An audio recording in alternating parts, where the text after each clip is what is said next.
नमस्कार दोस्तों, मैं अमन शर्मा आप सभी का हार्दिक स्वागत करता हूं। हम लोग आज डिस्कस करेंगे जो आपका एग्ज़ाम हुआ अभी यूपीएससी 2024 का। उसके अंदर आई होप आपका एग्ज़ाम बड़ा ही अच्छा गया होगा, क्योंकि इस बार जो एग्ज़ाम था बड़े ही मिक्स्ड से नेचर का था। कुछ क्वेश्चन बड़े ही आसान थे, हाँ कुछ क्वेश्चन मैं मानता हूँ कि कॉम्प्लिकेटेड थे, बट वो क्वेश्चन मैटर नहीं करते। क्यों नहीं करते? बिकॉज ये एक क्वालिफाइंग नेचर का एग्ज़ाम है और क्वालिफाई बड़ा ही आराम से होना चाहिए, क्योंकि ऐसा एग्ज़ाम था कि इतने क्वेश्चन थे जहाँ से आप इस एग्ज़ाम को बड़े ही इजीली क्वालिफाई कर पाओ। ठीक है, बाकी अपने आज इस एग्ज़ाम को डिस्कस करते हैं, जिससे आपको ये पता लगेगा कि एग्ज़ाम के अंदर जो क्वेश्चंस थे वो उनका लेवल क्या था। दूसरी चीज़, एक चीज़ मैं आपको यहाँ पे पहले ही क्लैरिफाई कर देता हूँ। हालांकि हमने बहुत ध्यान रखा है, बट मेरी आदत है हमेशा से ये बात कहने की कि एक साल बाद जब आंसर की आए, मे बी मैंने 52 क्वेश्चंस जो हैं वो निकाले हैं जो मैथ्स और रीजनिंग से रिलेटेड थे। मैथ्स का पोर्शन ज़्यादा है फॉर ऑब्वियस, रीजनिंग के क्वेश्चन बहुत ही कम है, मेरे ख्याल से 8 या 10 क्वेश्चन मैक्सिमम होंगे। हालांकि वीडियोस को दो मैं अलग अलग पार्ट्स में बनाऊंगा, मैथ्स की अलग और रीजनिंग की अलग। ठीक है, तो वहाँ आपको पता लग जाएगा। But 52 questions are there which are related to maths और रीजनिंग। ठीक है, मे बी एक क्वेश्चन ऐसा था जहाँ पर आपका कॉमन सेंस काम करेगा, मे बी उसका आंसर अगले साल अलग हो। ठीक है, जब भी आंसर किया है यूपीएससी की तो उसमें कुछ अलग हो, क्योंकि तरीका होता है समझने का। मे बी मैं कोई और तरीके से उसको समझ सकता हूँ कि ये पूछना चाह रहा है, कोई और उसको अलग तरीके से सोच सकता है। ठीक है, तो वो चीज़ मैं आपको पहले ही क्लैरिफाई कर दी। ठीक है, बाकी आप मुझे कमेंट करके ज़रूर बताइएगा कि जो मैंने पढ़ाया था या जो मेरा बैच था वहाँ से कितना आया। हर आदमी, हर कोचिंग सेंटर कह रहा है कि हमने पढ़ाया, वो आया नहीं। मुझे आप लोग बताएंगे कितना आया और कितना नहीं आया। अगर 70% भी आ गया तो मैं ये मानता हूँ कि अपना जो कोर्स था वो सक्सेसफुल रहा। चलिए ठीक है, स्टार्ट करते हैं। What is the least possible number of cuts required to cut a cube into 64 identical pieces? ठीक है, ये आपको मैंने पढ़ाया था क्यूबॉइड में। एग्जैक्ट क्वेश्चन नहीं मिलते फॉर ऑब्वियस, लेकिन क्यूबॉइड में अब आपको क्या समझ में आया क्या नहीं वो मुझे आप बताएंगे। मैंने आपको कहा ना कि आप बताएंगे मुझे, लेकिन क्यूब के अंदर ये मैंने आपको बताया होगा कि जब भी आपको क्या करना हो 64 या इस तरीके के जब आपको क्यूब्स दे रखे हों छोटे छोटे, इसका मतलब ये होता है कि एक बड़ा सारा क्यूब है। आप इस रूम को एक बड़ा सारा क्यूब समझ सकते हैं। ठीक है, इस क्यूब को आप क्या कर देते हो, आइडेंटिकल छोटे छोटे क्यूब्स में काट देते हो। ठीक है, तो वो किस तरीके से काटे जाते हैं आप ये देखिएगा। तो हमेशा नंबर ऑफ क्यूब्स कितने होते हैं, नंबर ऑफ क्यूब्स जो होते हैं वो कितने होते हैं, वो होते हैं n की पावर क्यूब। अब आपको मैं ये नहीं कह रहा कि आप इसको क्या कहे कि इसको रटिए आप, लेकिन n की पावर क्यूब का मतलब क्या है देखिए। अगर आपका ये एक सरफेस है, मान लीजिए ये आपका एक क्यूब का सरफेस है। ठीक है, तो अगर मैं इसके 4 टुकड़े करूं इस तरीके से, ठीक है, अगर मैं इस तरीके से इसके 4 टुकड़े कर दूं तो एक लाइन में से कितने निकलेंगे क्यूब, आप मुझे ये बताइए। 1 2 3 4, चाहे इसको आप ऐसे काउंट कर लीजिए 1 2 3 और 4। एक लाइन में से कितने निकलेंगे, देयर आर 4 क्यूब्स, तो वो 4 की क्यूब ही होती है 64। तो आपको ये देखना है कि पहले तो एक लाइन में से क्यूब कितने निकाले हैं हमने। तो अगर ये 64 कह रहा है तो n की पावर क्यूब की वैल्यू है 64, तो n की वैल्यू कितनी आ जाएगी आपकी, 4 आ जाएगी। ठीक है, तो 4 आ गई, यानी कि आपने एक लाइन में से 4 क्यूब्स निकाले हैं। ठीक है, अब आप कहोगे सर मेरे सामने तो 16 ही दिख रहे हैं मुझे। अरे क्यूब है ये, क्यूब ये 3D शेप है, जो पीछे वाली शेप है आपको दिखा नहीं सकता। ठीक है, इसके नीचे भी तो होंगे, जो आपको दिख रहा है उसके पीछे भी तो क्यूब्स होंगे। हर लेयर में से निकलेंगे 4 जो है आपके, क्या 16 क्यूब्स इस लेयर में से निकले, इसके पीछे वाली लेयर में से निकलेंगे 16, उससे पीछे 16, उससे पीछे 16। तो अपने यहाँ क्यूब तो पढ़ नहीं रहे हैं, एग्जाम सॉल्व कर रहे हैं, तो इस तरीके से मैं आपको बता रहा हूँ कि कितना आ गया, n 4 आ गया। तो यानी कि एक लाइन में से कितने निकाले, 4। जितने आप क्यूब निकालते हो उससे एक कम कट लगाते हो, आपको पता है ये बात। जैसे कि मैंने एक पाइप ली, ये पाइप, इस पाइप को मुझे 4 टुकड़ों में काटना है, तो मैं क्या करूं, कितने कट लगाऊंगा बताओ। एक कट यहाँ लगाऊंगा, एक कट यहाँ लगाऊंगा, एक कट यहाँ लगाऊंगा। तो आप बताओ 4 टुकड़े हुए कि नहीं हुए, 1 2 3 और 4। टुकड़े 4 बने, पाइप के टुकड़े कितने हो गए 4, बट मैंने कट कितने लगाए 1 2 एंड 3, मैंने कट कितने लगाए 3 कट लगाए मैंने। तो 3 कट मैंने एक बार लगाया ऐसे, ये वाले 1 2 3, 3 ही फिर मैंने ऐसे लगाए 1 2 और 3, ठीक है। 3 कट मैंने ऐसे वर्टिकल लगाए, 3 कट मैंने ऐसे हॉरिजॉन्टल लगाए, और 3 कट मैंने इस तरीके से लगाए। इस रूम को अगर आप देखोगे तो जिस तरीके से ब्रिक्स लगी होती हैं, अगर मान लीजिए ये रूम है तो एक बार तो मैंने ऐसे काटा इसको 3 बार 1 2 3, 3 बार मैंने ऐसे काटा 1 2 3, लेकिन ऐसे भी तो कटेगा 1 2 और 3, है ना। तो 3 कट वो हो गए, तो टोटल कितनी बार कट लगेगा 9 टाइम्स कट लगेगा इसके अंदर, ठीक है। इसका आंसर कितना आ जाएगा आपका 9 आ जाएगा। कोई भी क्वेश्चन ना समझ में है, मेरा नंबर सभी को पता है, कॉल कर लीजिएगा मुझे, मैं बता दूंगा। चलिए जी, ये एक तरीके से आप इसको रीजनिंग का कह सकते हो, बट ये रीजनिंग का नहीं, ये मैथ्स का क्वेश्चन ही कंसीडर करूंगा मैं। In the expression 5 star 4 star 3 star 2 star 1, उसमें से स्टार की जगह आप क्या रख सकते हो, प्लस रख सकते हो, माइनस रख सकते हो, और मल्टीप्लाई रख सकते हो, ईच एट मोस्ट 2 टाइम्स। और ये जो भी आपके पास साइन है, इसमें से आप एक साइन को मैक्सिमम 2 टाइम्स चूज कर सकते हो। जैसे कि मैंने ये माइनस, मैंने ऐसे माइनस, बहुत सारे माइनस नहीं लगा सकता मैं 4 टाइम, मैं सिर्फ कोई भी चीज़ को 2 बार लगा सकता हूँ। पहली चीज़ तो ये समझ में आ गई आपको। तो वो ये कह रहा है कि what is the smallest non negative value of the expression. तो आप बताइए कि इस जो एक्सप्रेशन है, ये जो एक्सप्रेशन है मेरा ये वाला, इस एक्सप्रेशन की लीस्ट वैल्यू क्या हो सकती है, न्यूनतम वैल्यू क्या हो सकती है, मिनिमम। देखो मिनिमम वैल्यू कब होगी, पहले तो मुझे ये समझाओ आप। मिनिमम वैल्यू तब होगी जब जितने बड़े बड़े नंबर्स हैं वो माइनस के होंगे। कोई भी चीज़ को छोटा करने के लिए क्या करना होगा, जितने बड़े बड़े नंबर्स हैं वो माइनस, ज़्यादा से ज़्यादा घटाओगे तभी तो होगा ना।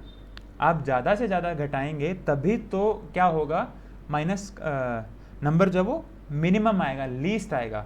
तो मैं बड़े से बड़े जो नंबर्स हैं उन सबको मैं माइनस लगा देता हूँ। तो मैंने देखो 5 के आगे तो स्टार था ही नहीं, यहाँ तो मैं लगा ही नहीं सकता। स्टार जहाँ जहाँ था, स्टार जहाँ जहाँ था, इनके बीच में था स्टार, वहाँ मैं लगा सकता हूँ, ठीक है ना।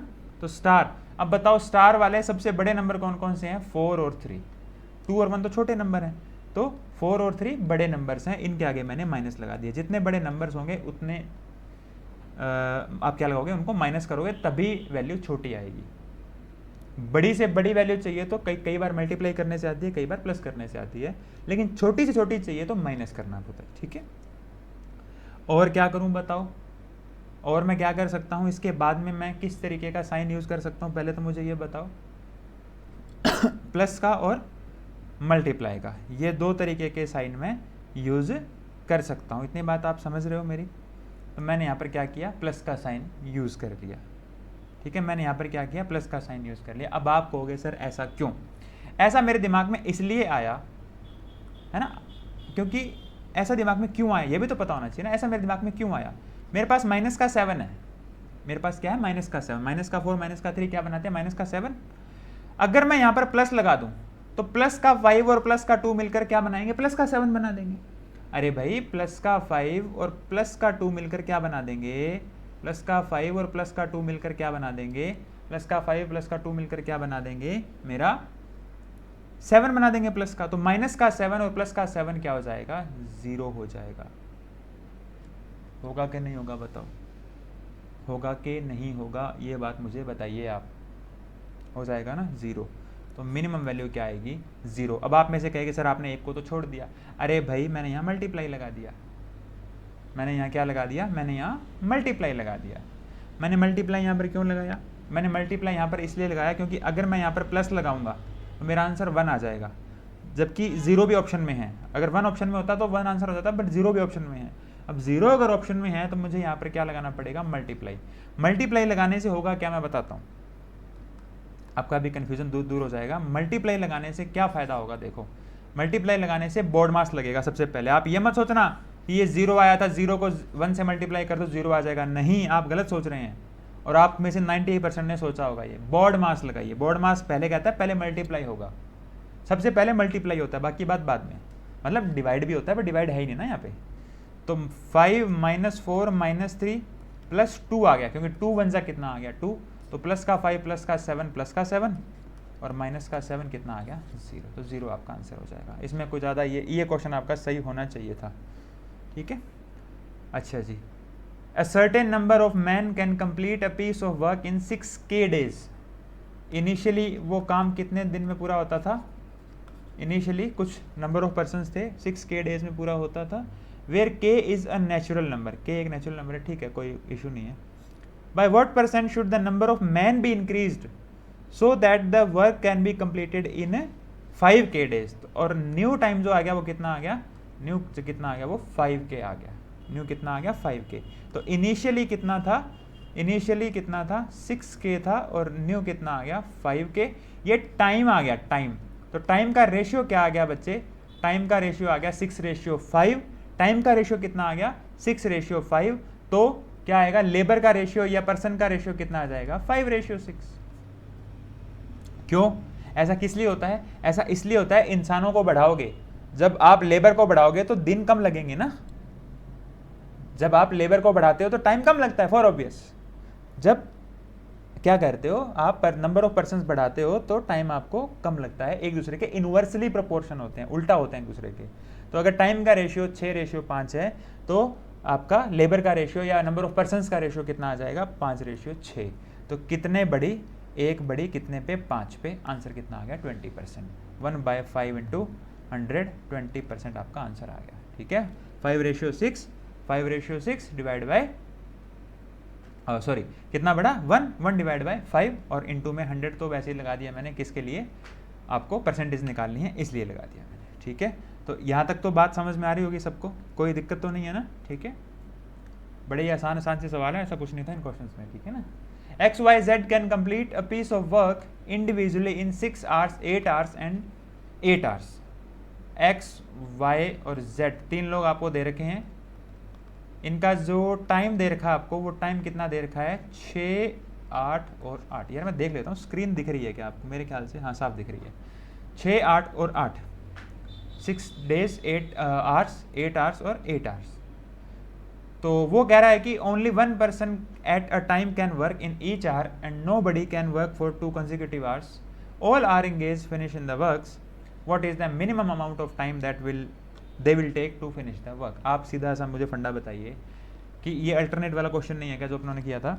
अल्टरनेट जो पर्सन है वो अल्टरनेट है ना, एक के बाद एक आता है। अगर ए आ गया तो फिर बी आएगा, फिर सी आएगा, फिर वापस ए आएगा, बी आएगा, सी आएगा, इस तरीके से, है ना। टाइम एंड वर्क के अंदर सबसे पहले क्या जरूरी है? आप इनकी क्या निकालिए? टाइम एंड वर्क में सबसे ज़रूरी क्या है? सबसे ज़रूरी क्या है? सबसे ज़रूरी आपको एफिशिएंसी निकालनी है कि एफिशिएंसी कितनी आती है इनकी, ठीक है। एफिशिएंसी कितनी आ जाएगी? 4, 3 और 3 आएगी ना, क्योंकि 24 अगर टोटल वर्क मान लूँगा तो 6 4 ज़ा 24, 8 3 ज़ा 24, 8 3 ज़ा 24। अब इनको अल्टरनेट डेज पे काम करवाना है। यहाँ पर अल्टरनेट नहीं है, यहाँ पर 3 लोग हैं, तो पहले x काम करेगा, y z वो देख लेते हैं हमने कौन काम करेगा। अब मोस्ट ऑफ द क्वेश्चंस में ऐसे होता है कि पहले x करेगा, फिर y करेगा, फिर z करेगा। भाई यहाँ ऐसा नहीं है। यहाँ कैसा है? यहाँ अपने को डिसाइड करना है। कैसे?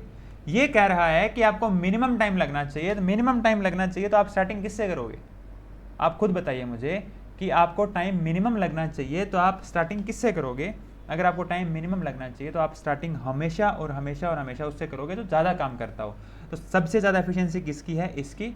इन दोनों की बराबर है, इन दोनों में से किसी से भी काम करवा लो। तो सबसे पहले x काम करेगा, फिर y काम करेगा, फिर z काम करेगा, फिर x काम करेगा, फिर y काम करेगा, फिर z काम करेगा, ठीक है। तो टोटल कितना काम हो गया? 4 3 7 और 3 10, 10 और 10 20 वर्क हो चुका है। कितने दिनों में? 6 दिनों में।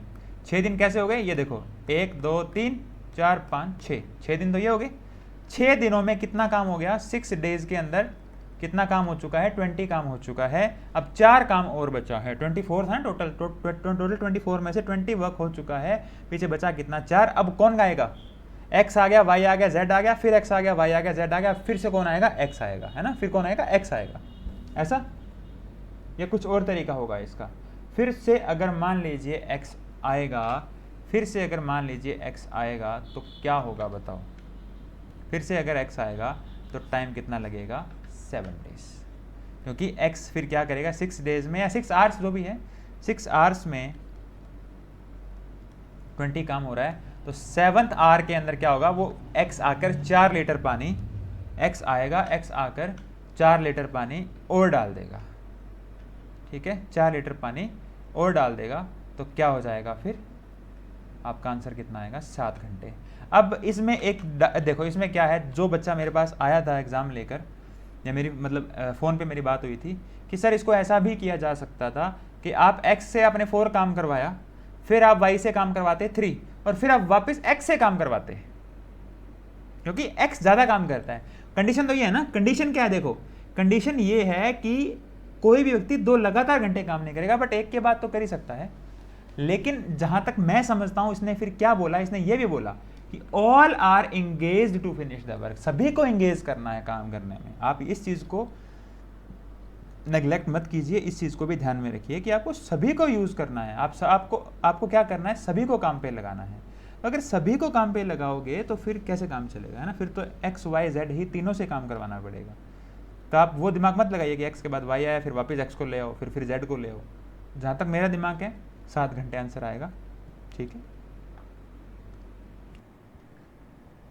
हाँ जी, इस क्वेश्चन में क्या है देखो, how many consecutive zeros are there at the end of the integer obtain in the product. आगे आपको एक सीरीज दे रखी है, ठीक है। आप याद कीजिए, जब मैंने आपको करवाया था कि नंबर ऑफ ज़ीरो, उस चैप्टर का नाम यही होगा नंबर ऑफ ज़ीरो, उसमें मैंने आपको ये बताया होगा, या अभी मैं दोबारा बता रहा हूँ कि जितने 2 और 5 के पेयर बनेंगे उतने ही ज़ीरो होंगे उसमें, ठीक है। जैसे कि मैंने अगर ये बोला आपको कि 4 × 5 × 3 × 5, तो इसमें कितने ज़ीरो होंगे, या पहले अपने मल्टीप्लाई करवा लेते हैं।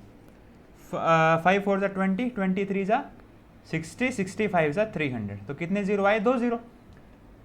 अब ये 2 ज़ीरो अगर मैं वैसे बताता आपको, तो मैं आपको वैसे भी बता सकता था। कैसे, इसमें 2 और 5 कितने हैं देखो, तो 2 × 2 कहाँ से आया, ये 4 को मैं क्या लिख सकता हूँ, 2 × 2 × 5 × 3 × 5। तो देखो 2 कितनी बार है, 2 बार, और 5 भी कितनी बार है, 2 बार। तो 2 की पावर भी 2 है और 5 की पावर भी 2 है, तो पेयर कितने बन जाएंगे, 2 पेयर बन जाएंगे। 2 पेयर बन जाएंगे तो 2 ही ज़ीरो आए, आपके सामने है, देखिए। वही सेम कंसेप्ट आपको यहाँ पर अप्लाई करना था। क्या अप्लाई करना था, 1 की पावर 2 थी, 2 की पावर 4 थी, इस तरीके से एक सीरीज है। तो आपको अब यहाँ पर क्या निकालने की ज़रूरत नहीं है, आपको यहाँ पर 2 निकालने की ज़रूरत नहीं है। अब आप कहोगे सर ऐसा क्यों, क्योंकि 2 बहुत सारे होते हैं, आपको तो पेयर चाहिए ना, आपको तो पेयर चाहिए। जैसे आज अपने सोसाइटी में क्या हालात हैं, नौकरी लगे हुए की बात करूँ मैं, लड़के कम हैं, लड़कियाँ बहुत सारी हैं, है ना। लड़के कम हैं, लड़कियाँ बहुत सारी हैं, क्योंकि लड़के कम पढ़ाई करते हैं ना, इसलिए नौकरी लगे हुए लड़कों की संख्या कम है, और नौकरी लड़कों की देखी जाती है, लड़कियों की शायद कम देखी जाती है। चलिए, तो पेयर क्या बनेंगे, तो अगर मैं बॉयज़ को गिन लूँ कि कितने नौकरी लगे हुए लड़के हैं, मान लीजिए 5 हैं, तो शादी भी 5 लोगों की ही होंगी, क्योंकि बाकियों को देखने की ज़रूरत ही नहीं। लड़कियाँ कितनी हैं वो देखने की ज़रूरत ही नहीं, क्योंकि जो कम है वो देख लो। लड़के 5 हैं तो शादी 5 की ही होनी है, उससे ज़्यादा तो होनी नहीं, ठीक है। ये एक रीज़न है इसका। तो अब अपने यहाँ पर 5 देख लेते हैं, 2 को देखने की ज़रूरत नहीं है, क्योंकि 2 बहुत सारे होंगे। 2 देखो 1 2 3 4 5 लिखता हूँ मैं, तो देखो 2 यहाँ पर भी आ गया, यहाँ पर 2 बार 2 आ गया, जबकि 5 कितनी बार आया, एक ही बार आया, है ना। तो 2 बहुत बार आते हैं, जबकि 5 कम आते हैं। तो अब यहाँ पर अपने क्या करेंगे, इसको अपने यहाँ पर 5 देख लेंगे, 5 कितनी बार है। तो एक तो 5 में होगा, एक 10 में होगा, एक 15 में होगा, एक 20 में होगा, और एक 25 में होगा। 5 वाले नंबर्स यही होते हैं, और किसी में 5 नहीं होता, आपको पता है, ठीक है।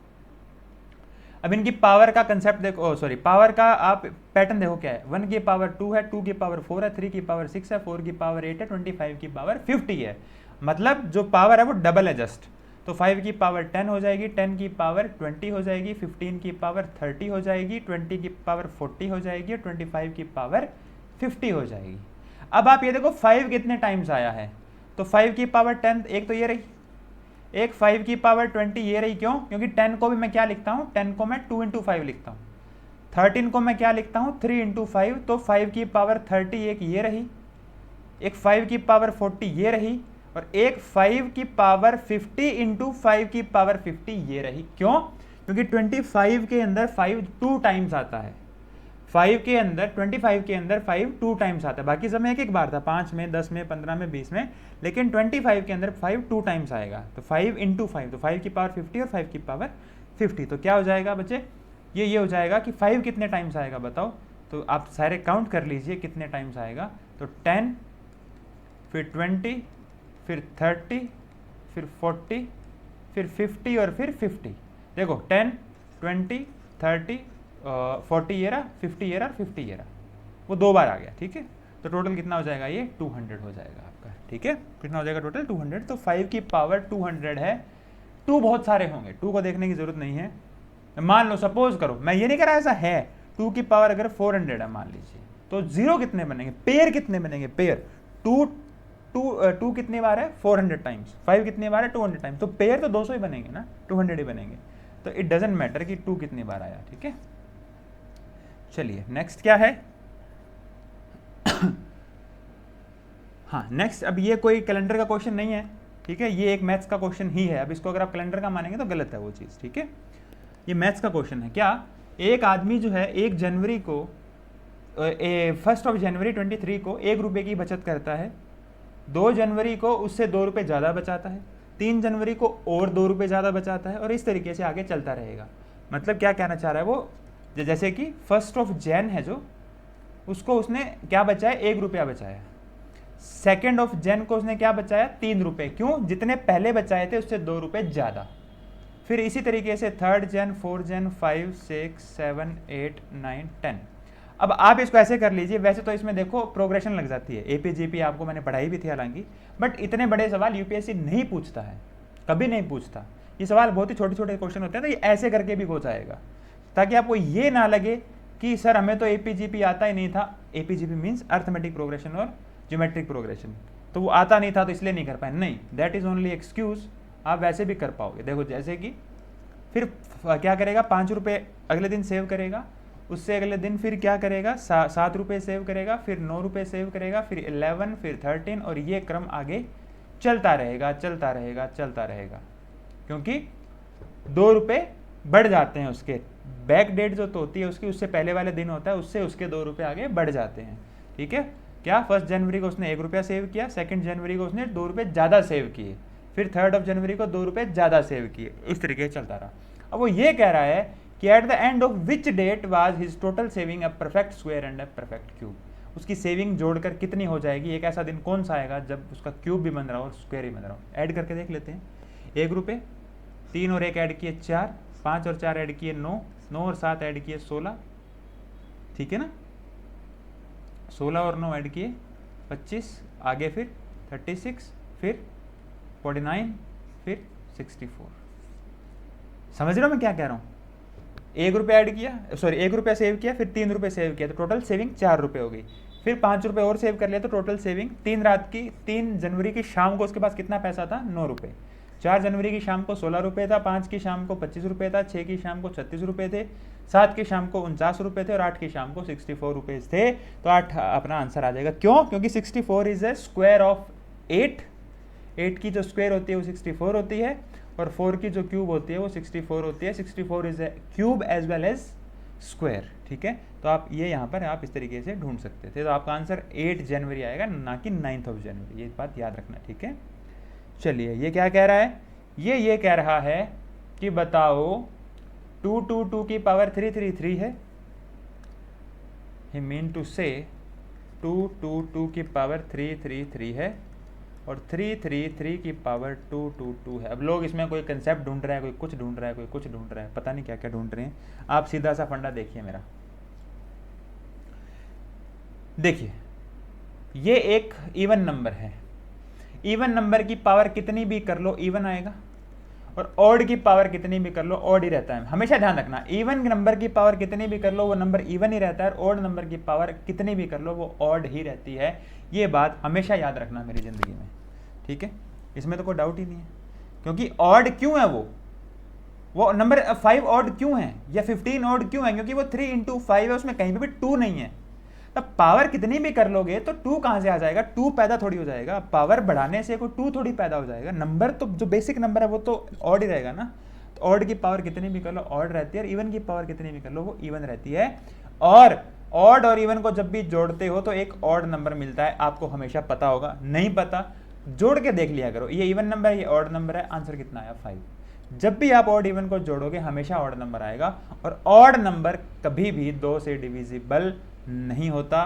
तो यहाँ पे ये ऑप्शन आपके एलिमिनेट हो गए। इसमें कोई कंसेप्ट नहीं है बहुत बड़ा, एलिमिनेट। वो कह रहा है 2 से डिविजिबल होगा, नहीं जी 2 से डिविजिबल ही नहीं होगा ना, क्योंकि एक ऑड नंबर है। ऑड नंबर कभी भी 2 से डिविजिबल हुआ है क्या आज तक?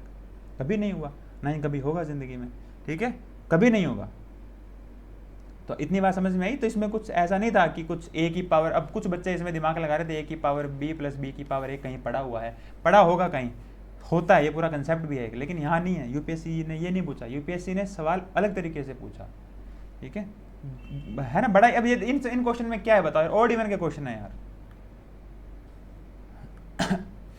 शहद में कितने प्रतिशत जल मिलाया जाए कि इस मिश्रण को शहद के लागत मूल्य पर बेचने से 20% का लाभ हो? What percent of water must be mixed with honey so as to gain 20% selling with the mixture at the cost price of honey? अब यहां पर एक चीज देखिएगा, अगर आप कोई चीज को कॉस्ट प्राइस पर बेचोगे, सीधा सा, अब ये पता नहीं किसका पेपर है, मेरे पास तो आया था कहीं से, इसने पता नहीं क्या किया है ये। अब सिंपल सा फंडा है, आप किसी चीज को कॉस्ट प्राइस पर बेचोगे अगर, ठीक है, तो प्रॉफिट क्या होगा? जो उसके अंदर पानी होगा, क्योंकि पानी की कोई कीमत नहीं है, वैसे बहुत कीमत है पर पैसों में कोई कीमत नहीं है, पानी की कोई कीमत नहीं है। तो जो पानी है वही तो आपका प्रॉफिट है। भाई मैंने कोई चीज़ 10 रुपये की खरीद के 10 रुपये की बेच दी, मैंने कोई चीज़ 10 रुपये की बेच के 10 रुपये की बेच दी, तो मेरे को क्या प्रॉफिट हुआ? कोई प्रॉफिट तो हुआ ही नहीं मुझे।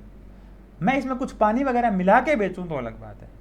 तो जो 20% का प्रॉफिट है वो 20% पानी ही तो है, जो 20% का प्रॉफिट है वो 20% पानी ही है उसमें, बाकी तो वो कॉस्ट पर बेच रहा है उसको। तो कितना आंसर आ जाएगा इसका? 20% आपका आंसर आ जाएगा। इतनी बात समझ में आई? ठीक है, चलिए इसको अगर आप वैसे करना चाहो तो वैसे भी कर सकते थे कि 100 रुपये के ऊपर 20 रुपये का प्रॉफिट, तो 100 रुपये की आपकी कॉस्ट आ गई और 20 रुपये आपका प्रॉफिट आ गया। जबकि आप जो बेच रहे हो वो किस पर बेच रहे हो? आप जो बेच रहे हो वो आप कॉस्ट प्राइस पर बेच रहे हो। सारा सामान आप किस पे बेच रहे हो? कॉस्ट प्राइस पर बेच रहे हो। 120 बेच आप 100 रुपये में रहे हो, सारा सामान बेच आप कितने में रहे हो? बेच आप 100 रुपये में रहे हो सामान सारा।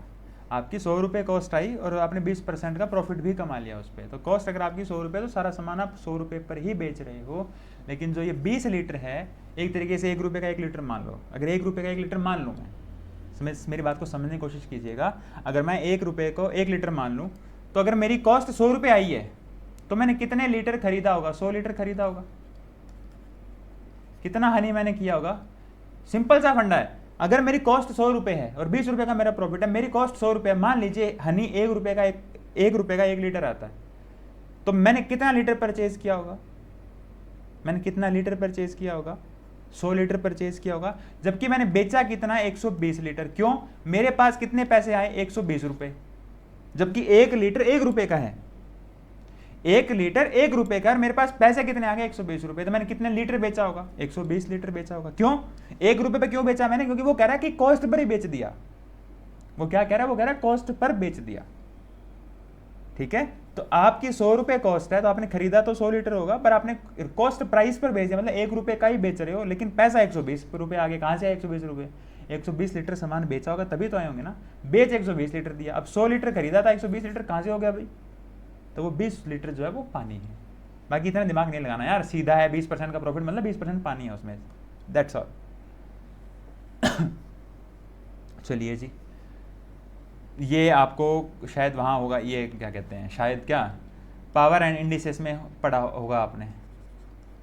बताइएगा मुझे ये का क्वेश्चन आप एग्जाम में कर पाए कि नहीं। अगर आप कर पाए तो मेरे पढ़ाने का फायदा हुआ, अदरवाइज मैं ये नहीं बोलूँगा कि मैंने करवाया था। फिर क्या फ़ायदा है जब आप कर ही नहीं पाए, तो मेरे पढ़ाने का मतलब नहीं है कोई, है ना। चलिए देखिएगा, वो कह रहा है कि what is the right most digit presiding 0 in the value of 30 की पावर 30। 30 की पावर 30 है, इसमें आपको राइट मोस्ट डिजिट बतानी है, पर 0 को काउंट नहीं करना। क्या नहीं काउंट करना? 0 को काउंट नहीं करना। अब आप देखिएगा यहाँ पर, इसको मैं 3 × 10 लिख सकता हूँ ना, क्योंकि जो 0 आया है वो कहाँ से आया है? आप देखिए, 0 आया वो 10 से आया है। तो 10 की पावर 30 करोगे 30 टाइम्स 0 लग जाएगा, ऐसे 1 2 3 4 5 6, ऐसे कितने टाइम लगेगा, ऐसे 30 टाइम्स 0 लग जाएगा, क्योंकि पावर कितनी है 30, 10 की पावर कितनी है 30। तो मैं इसको क्या लिख सकता हूँ, मैं इसको ये लिख सकता हूँ 3 की पावर 10 इंटू, अरे यार 30 की पावर 30 थी तो 3 की पावर 30 इंटू 10 की पावर 30 लिख सकता हूँ मैं इसको, ठीक है। इसको मैंने स्टेप बाय स्टेप लिखता हूँ ताकि आपको समझ में आए। हाँ 3 की पावर 30 की पावर 30 थी, इसको मैं क्या लिख सकता हूँ 3 इंटू 10 की पावर 30 लिख सकता हूँ। तो इसका मतलब ये होता है कि 3 की पावर भी 30 और 10 की पावर भी 30, इसलिए मैं दोनों को कंबाइंड कर दिया, दोनों की पावर सेम थी तो मैंने कंबाइंड कर दिया, ठीक है। इतना सा फर्क है और कोई फर्क नहीं है। चलिए तो 10 की पावर 30 मतलब 30 टाइम्स 0 दे देगा वो, ये 0 0 0 आता जाएगा, लेकिन यहाँ जो आएगा वो क्या आएगा, वो 3 की पावर 30 आएगा। तो 3 की पावर 30 करोगे तो आपका जो यूनिट डिजिट आएगा वो कितना आएगा, कंसेप्ट ऑफ यूनिट डिजिट याद है, कहीं पे पढ़ाया था मैंने, याद है कि नहीं है। यूनिट डिजिट पावर मैंने क्या कहा था, 4 की साइक्लिसिटी होती है। साइक्लिसिटी का मतलब बता देता हूँ, जो बच्चे नए हैं या मेरे से पढ़े हुए नहीं हैं या कहीं और पढ़े हुए हैं, मैं आपको बता देता हूँ। 3 की पावर 1 करते हो 3 आता है, 3 की पावर 2 करते हो 9 आता है, 3 की पावर 3 करते हो 27 आता है, 3 की पावर 4 करते हो 81 आता है, 3 की पावर 5 करते हो 343 आता है, 3 की पावर 6 करते हो तो कितना आता है 729। मेरे कहने का मतलब ये है कि क्या होता है, देखो ये पावर जो है, ये यूनिट डिजिट है वो रिपीट होना शुरू हो जाता है, 3971 फिर वापस देखो 3971 ऐसे रिपीट होना शुरू हो जाएगा। तो साइक्लिसिटी 4 का मतलब क्या होता है, हर 4 पावर के बाद में वो रिपीट होना शुरू हो जाएगा। तो पावर में भी क्या करेंगे, 4 का डिवाइड कर देंगे, तो रिमाइंडर कितना बचा 2। तो 3 की पावर 30 कह लो चाहे 3 की पावर 2 कह लो, in respect of unit digit value same नहीं आएगी लेकिन यूनिट डिजिट सेम आएगी। तो 3 की पावर 2 कितनी होती है, 9 होती है, 9 आपका आंसर आ जाएगा, ठीक है। चलिए जी, ये क्या कह रहा है, 421 और 427 को जब एक ही संख्या से विभाजित किया जाता है, when 421 and 427 divided by the same number leave the same remainder 1, एक रिमाइंडर बचता है। How many numbers can be used as divisor in order to get the same remainder 1? वो क्या कह रहा है, वो ये कह रहा है कि एक ऐसा नंबर है जिससे अगर 421 को या 427 को मैं डिवाइड करूं तो एक मेरे पास क्या बचता है, रिमाइंडर बचता है। डिवाइड करने पर रिमाइंडर बचता है। HCF याद आ रहा है, HCF 421 में डिवाइड करने पर अगर एक रिमाइंडर बच रहा है तो आप मुझे एक बात बताओ, 420 में कंप्लीट डिविजिबल है? अरे भाई 421 में से 420 पे भाग जाएगा तभी तो एक बचेगा, है ना। एक रिमाइंडर बचना मतलब 420 पे पूरा पूरा भाग जा रहा है 420 पे। उसी तरीके से 427 के ऊपर जब एक रिमाइंडर बच रहा है, इट मीन्स 427 कंप्लीटली डिविजिबल है कि नहीं है बताओ। तो 420 भी कंप्लीटली डिविजिबल है और 426 भी कंप्लीटली डिविजिबल है। तो क्या मुझे ऐसा नहीं करना चाहिए, 420 का और 426 का HCF निकाल लेना चाहिए? क्यों, एक ही नंबर से 420 भी डिविजिबल है और 426 भी डिविजिबल है, तो मुझे HCF निकाल लेना चाहिए, सेम हाईएस्ट कॉमन फैक्टर निकाल लेना चाहिए। तो इसका कॉमन फैक्टर कितना आएगा, 6 आएगा। कॉमन फैक्टर कितना आएगा इसका, 6। अब देखो 6 का डिवाइड करूंगा मैं 420 में, अगर मैं अगले पेज पे देख लेते हैं, ठीक है ना। अगर मैं 421 में अगर मैं 6 का डिवाइड करूंगा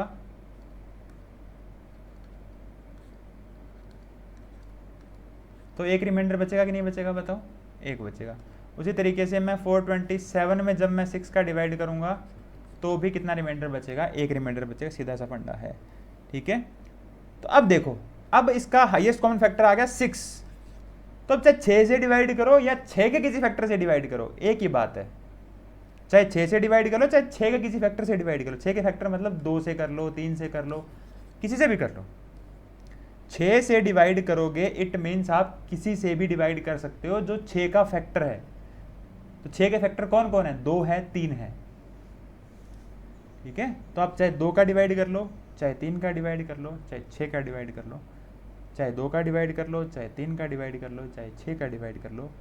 आपके ऐसी कितनी संख्याएं पॉसिबल हो गई, 3 संख्याएं पॉसिबल हो गई। तो आंसर कितना आ जाएगा 3। इस भाई ने सही आंसर दिया, भाई बहन जो भी है सही आंसर दिया है इसने। समझ में आ गई ना बात कि 421 में एक डिवाइड करने पे एक बच रहा है, इट मीन्स 420 पे पूरा पूरा डिवाइड जा रहा है। 427 पे डिवाइड करने पे एक बच रहा है, मतलब 426 पे पूरा पूरा डिवाइड जा रहा है।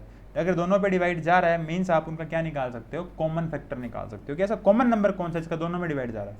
6 का जा रहा है, और 6 का जाएगा तो बाकियों का भी जाएगा, जो 6 से आगे छोटे छोटे नंबर हैं।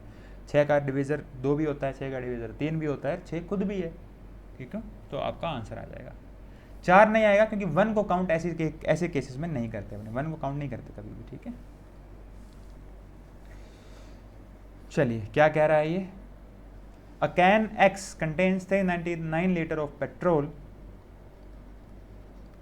हाउ मच पेट्रोल, 399 लीटर, और डीजल कितना है, डीजल है आपका 532 लीटर, ठीक है। ये डीजल है और बाकी आपका पेट्रोल है।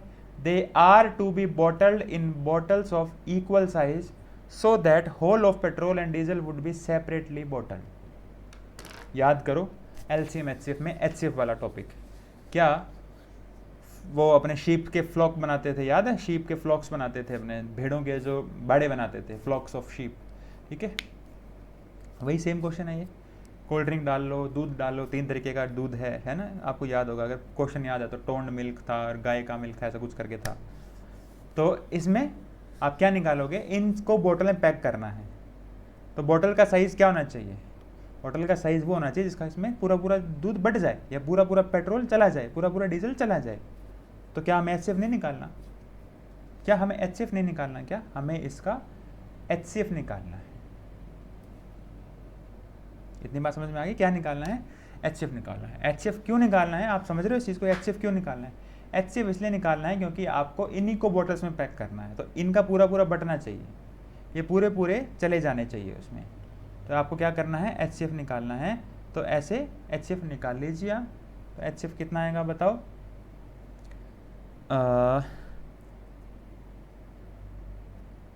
इसका डिवाइड जाएगा, देख लो यार, 7 का चला जाएगा। 7 5 जा 35, 7 5 जा 35, 4 7 7 49, 7 7 49, 7 6 का 42, 7 का चला गया। उसके बाद 19 का चला जाएगा, 19 3 जा और 19 4 जा। आगे डिवाइड जा रहा है, नहीं जा रहा। तो आपका कितने आ गए, ये आपका एचसीएफ आ गया 7 × 19, कितना आ गया ये, अरे यार, तो ऐसे कितने बॉटल्स पॉसिबल हैं बताओ भाई। एक तो 133 लीटर जो एचसीएफ आया है, एक तो वही हो गया। उसके बाद में एक 133 में किस किस के डिवाइड जाते हैं वो भी देख लो, 19 का जाता है, 7 का जाता है, तो ये भी आपका आंसर हो गया। तो आपका आंसर कितना आएगा, इसका 3 आएगा, इसका 7 लीटर की बोतल। अरे भाई ये देखो एक बार, है ना, ढंग से पढ़ो। ऐसे कितने भिन्न भिन्न बोटल्स के अमाप संभव हैं, how many different bottle sizes are possible. 133 3 litre की बना लो, 19 लीटर की बना लो, 7 लीटर की बना लो, ठीक है। तीनों में से किसी भी साइज़ की बोतल आप बना लीजिए, सबका डिवाइड जाएगा, 7 का डिवाइड भी जाएगा, 19 का भी जाएगा और 133 का भी डिवाइड तीनों में दोनों में जाता है। तो इनकी बोतल्स आप बना सकते हो। अब 1 लीटर की बोतल अगर ये काउंट करता है, अब यहाँ पर आप ये भी देखना, 3 ऐसे नहीं कि 3 ही आपका आंसर आ जाएगा। इस क्वेश्चन को एक बार ढंग से पढ़ लीजिए। क्या पढ़ लीजिए, इतनी जल्दबाजी नहीं करनी होती एग्जाम में। The bottle capacity in terms of litre in an integer. उसने क्या बोला, उसने कहीं पे भी क्या बोला, कहीं पे भी नेचुरल नंबर नहीं बोला।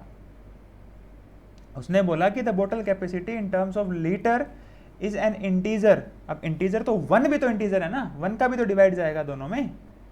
सो ये गलत हो जाएगा, ये आपका सही हो जाएगा। यहाँ आप मार खाते हो, जल्दबाजी करोगे मार खाओगे। 1 ऑल्सो इज आंसर। जब आप एलसीएम एचसीएफ पढ़ते हो वहाँ पर 1 नहीं कंसिडर किया जाता, बट यहाँ पर उसको देखो वो कह क्या रहा है।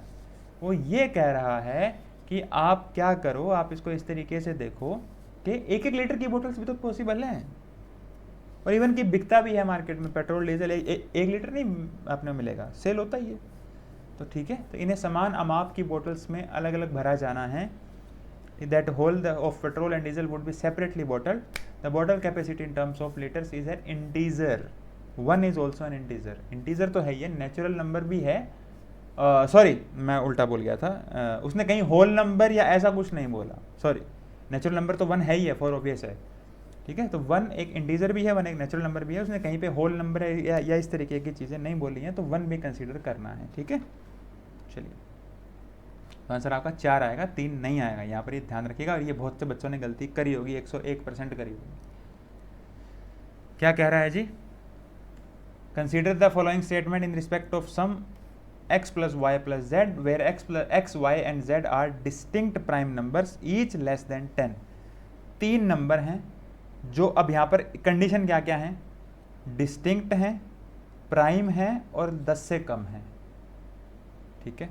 तो अब 10 से कम प्राइम नंबर लो, कौन कौन से हैं, 2 है, 3 है, 5 है और 7 है। ये 4 ही नंबर पॉसिबल है या और ही पॉसिबल है, और नंबर पॉसिबल नहीं है ना, 4 नहीं होगा, 4 नहीं होगा, 6 भी नहीं होगा, 8 भी नहीं होगा, 9 भी नहीं होगा, 10 से छोटे हैं, ये 4 ही नंबर पॉसिबल है।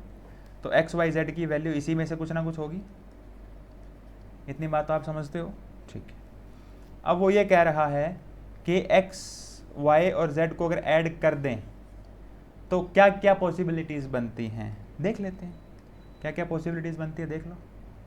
तो आप ऐड कर करके देखो, पहले 3 इनको ऐड कर लीजिए, कितना आएगा, 2, 3, 5 और 5 10 आएगा ना, 2 + 3 + 5 कितना आएगा, 10। अगले 3 को ऐड करके देख लीजिए, 3, 5 और 7, 3, 5 और 7 कितना आएगा, 5, 3, 8 और 7 15 आ जाएगा। और क्या पॉसिबल है इसमें से, और क्या पॉसिबल है बताइए, और ये पॉसिबल है, देखिए इसको और इन दोनों को ऐड कर लीजिए, ये भी दोनों तो ऐड हो सकते हैं, 7, 5, 12 और 2, 2 + 5 + 7 कितना हो जाएगा, 14 हो जाएगा। और बताओ, और कुछ है तो ऑप्शन में, और आप कोई दिमाग लगा पा रहे हो तो, और कोई बनेगा क्या, देखो, और कोई बन सकता है क्या, बताइए, बनेगा ना, अरे भाई ये बन जाएगा ना। अगले 3 ये, रुको, ये वाले, ये भी काउंट कर सकते हो आप, 2 + 3 + 7 कितना आ जाएगा, कितना आएगा बताओ, 12 आएगा ना, कि नहीं आएगा 12, ये 12 आ जाएगा यहाँ से। तो ये 4 पॉसिबिलिटीज़ बनती है कि इनका सम जो है वो कितना हो सकता है, 10 हो सकता है, 15 हो सकता है, 14 हो सकता है और 12 हो सकता है। कॉम्बिनेशन परमुटेशन याद है, कितने कॉम्बिनेशन बनेंगे, आपको 4 में से कोई 3 चूज़ करने हैं, तो 4 फैक्टोरियल अपॉन में 3 फैक्टोरियल इंटू 1 फैक्टोरियल, 4 बने कॉम्बिनेशन, वो 4 बन गए, 10, 15, 14 और 12, ये 4 कॉम्बिनेशन बनेंगे, ठीक है। तो 0 हो सकता है क्या यूनिट डिजिट, 0 हो सकता है, बिल्कुल हो सकता है। 5 हो सकता है क्या, ये रहा 5 भी हो सकता है। 9 नहीं हो सकता भाई, ठीक है, 9 नहीं हो सकता। तो क्या आंसर हो जाएगा आपका, सी आपका आंसर हो जाएगा, 1 और 3, ये भी इसका सही है, इसका सी सेट निकल जाएगा जिसका भी है ये 1 और 3, ठीक है। चलिए, ये एक था, ये रीजनिंग का क्वेश्चन है, ये अपने बाद में करेंगे, ठीक है, ये मतलब रीजनिंग में करेंगे। अच्छा जी, क्वेश्चन नंबर 25, 2 लोग थे P और Q, एक बिजनेस को स्टार्ट करते हैं। P Q की तुलना में 14,000 रुपये ज़्यादा लगाता है। P puts 14,000 more than Q, लिख ले साथ साथ, अगर Q X रुपये लगाता है तो P कितना लगाता है, X + 14,000, चले कोई बात नहीं। But P has invested for 8 months and Q has invested for 10 months, ठीक है, 8 मंथ्स आ गया और 10 मंथ्स आ गया। आप याद कीजिए, पार्टनरशिप जो है आपका चैप्टर, पार्टनरशिप आपने पढ़ा होगा, 8 यहाँ पर आ गया। ये क्या होता है, मनी जो कैपिटल होती है, कैपिटल इंटू टाइम, तो कैपिटल कितनी थी, कितनी कैपिटल थी into time, capital into time हो गया, ठीक है। उसके बाद में क्या कह रहा है वो, इफ P का जो शेयर है वो 400 रुपये ज़्यादा है Q से, out of total profit of 2000, total profit 2000 का था, उसमें से टोटल जो प्रॉफिट था वो 2000 का था, उसमें उसको अगर अपने पी क्यू में बांटेंगे तो कितना कितना आएगा, 1200 और 800 रुपये आएगा। अरे भाई 400 रुपये ज़्यादा है, वो ये कह रहा है। क्या कह रहा है वो ये कह रहा है कि 400 रुपये ज़्यादा है। अब 400 रुपये ज़्यादा है तो क्या करोगे, कर लो भाई 400 रुपये ज़्यादा, फिर और क्या है। पी का हिस्सा क्यू के हिस्से से 400 रुपये ज़्यादा है। अब आप कहोगे सर 1200 800 कैसे निकाल लिया आपने। अरे भाई 400 रुपये का खेल है ना सारा, खेल किसका है सारा, 400 रुपये का। 2000 में 400 रुपये हटा दो, 2000 में 400 रुपये घटा दो, 1600 बच गए, 1600 को बराबर बराबर बांट दो।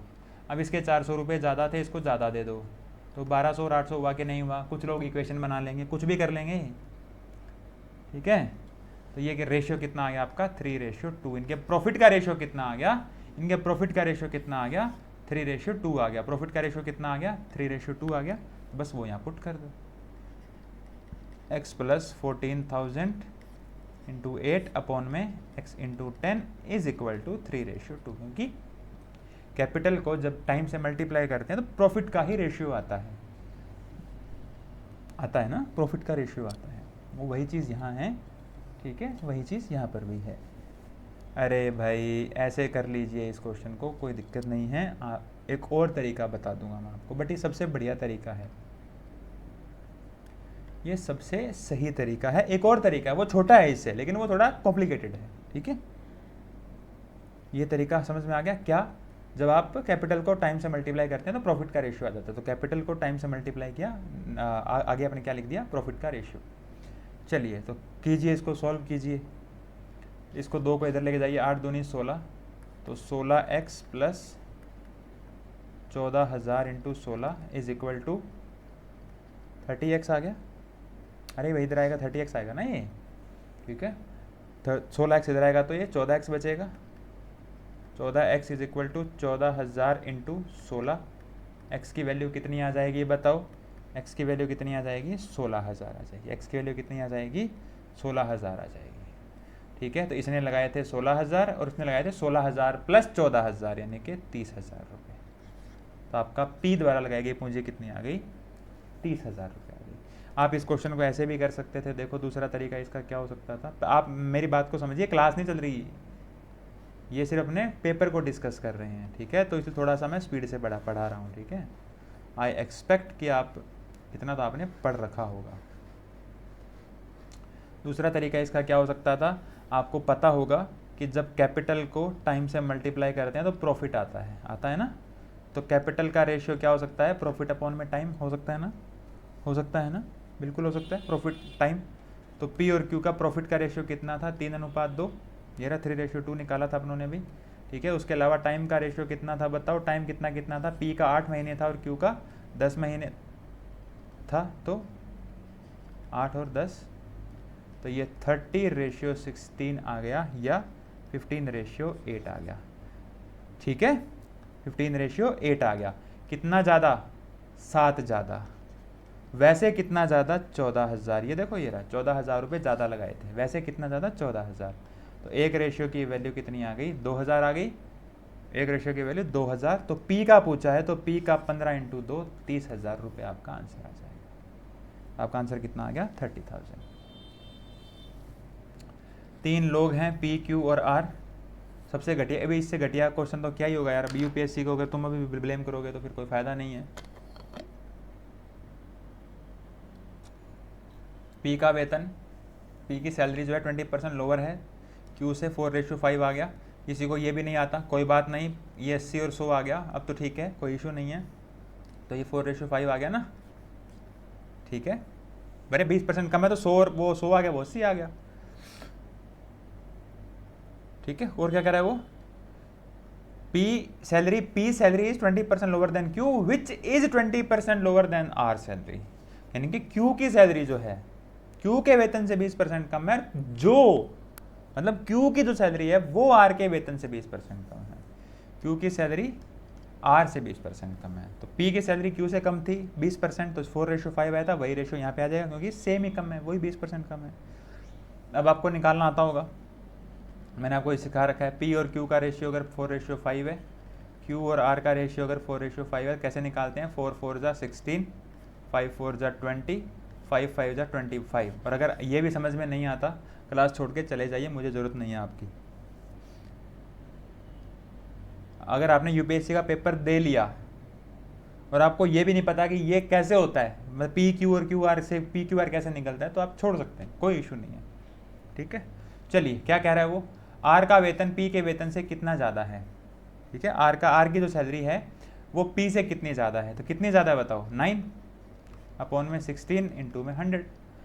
वो 16 था, वो पर 25 था, कितनी ज़्यादा हुई 9, कितने से ज़्यादा है 16 से, तो 9 अपॉन में 16 इंटू 100 आ जाएगा। ठीक है, तो कितना आ जाएगा, इस भाई ने बिल्कुल ठीक निकाला है, 56.25 आ जाएगा, 56.25% आपका आंसर आ जाएगा। ठीक है,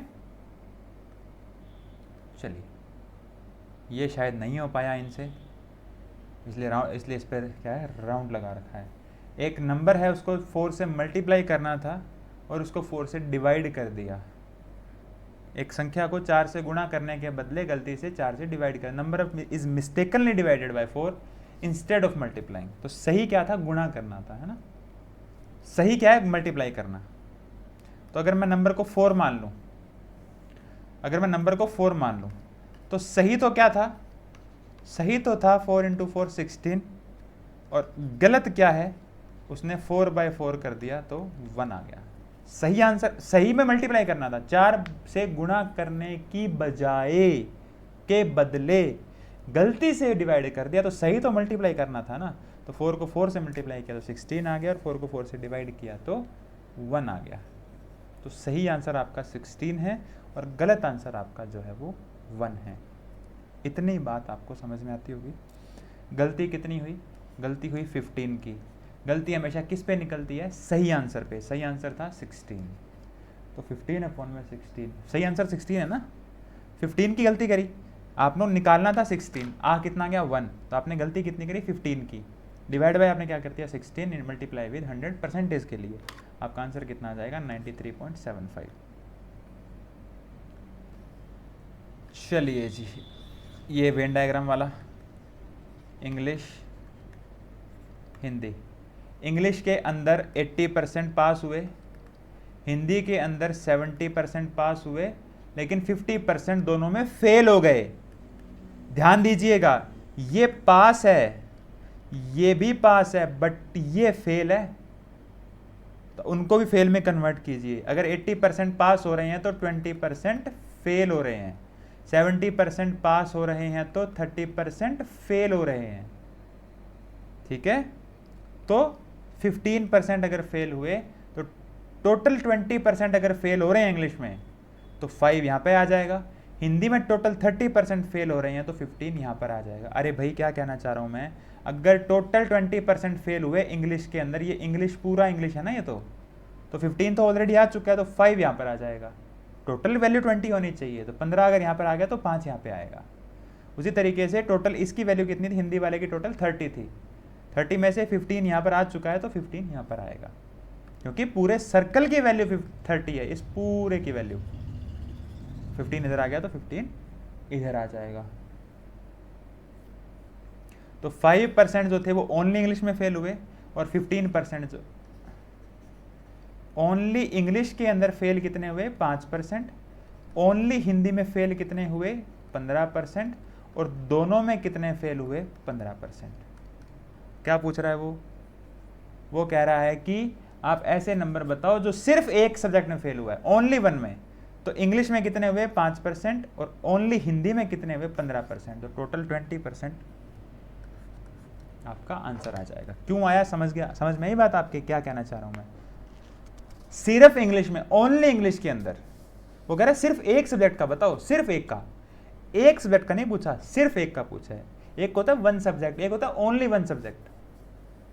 ठीक है, ओनली वन सब्जेक्ट में कौन कौन हुए, ओनली हिंदी में 5 हुए, सॉरी ओनली इंग्लिश में 5 हुए, और ओनली हिंदी में 15 हुए, तो टोटल 20% फेल हो गए। ठीक है, रीजनिंग नहीं, एज है तो मैथ। ठीक है, एक पिता ने अपने पुत्र से कहा, क्या कहा जी बताइए। A father said to his son, N years back, N वर्ष पहले, I was as old as you are now। समझने की कोशिश कीजिएगा। प्रेजेंट एज की अगर मैं बात करूं, सन फादर, आज अगर सन S ईयर का है आज अगर सन s ईयर का है तो फादर कितने ईयर के होंगे, x प्लस n। क्यों, समझने की कोशिश करो। आज अगर मेरी उम्र मान लो, मेरी उम्र 27 साल है। मेरी उम्र कितनी है, 27 साल। मेरे फादर कहते हैं कि आज से 20 साल पहले मैं उतने साल का था जितने साल का तू आज है। मेरे फादर क्या कहते हैं कि मैं आज से 20 साल पहले,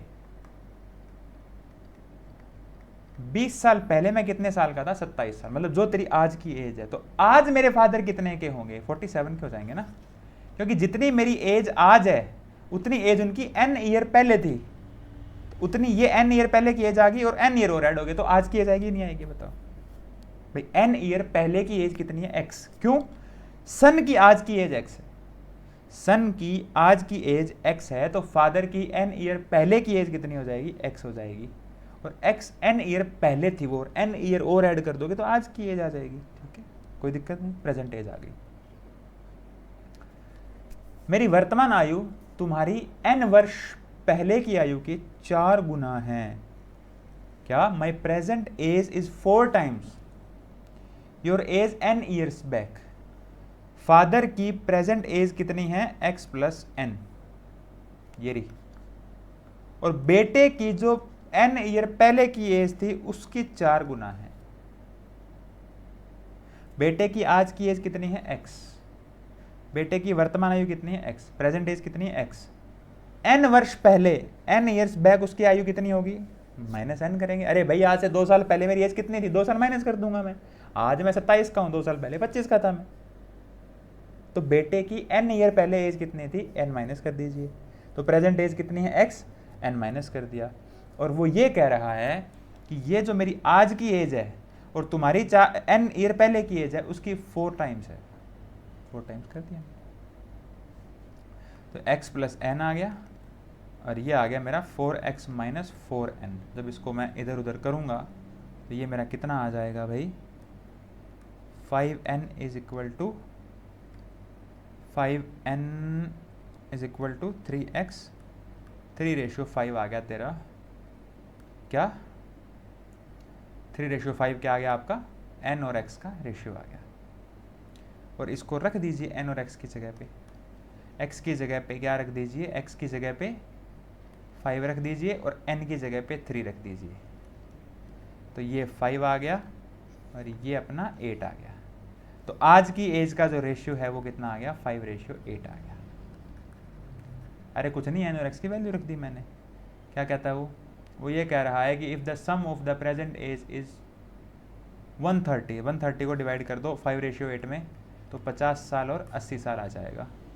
तो उनकी एज का डिफरेंस कितना है, 30 साल है। एज का डिफरेंस कितना आ जाएगा भाई, एज का डिफरेंस कितना आ जाएगा, एज का डिफरेंस कितना आ जाएगा, 30 साल आ जाएगा। ठीक है, एज का डिफरेंस 30 साल क्यों आएगा, एज का डिफरेंस 30 साल इसलिए आएगा क्योंकि उनकी एज है 50 साल और 80 साल, 50 और 80 है, तो उसका डिफरेंस अपना 30 ईयर आ जाएगा, 30 आ जाएगा।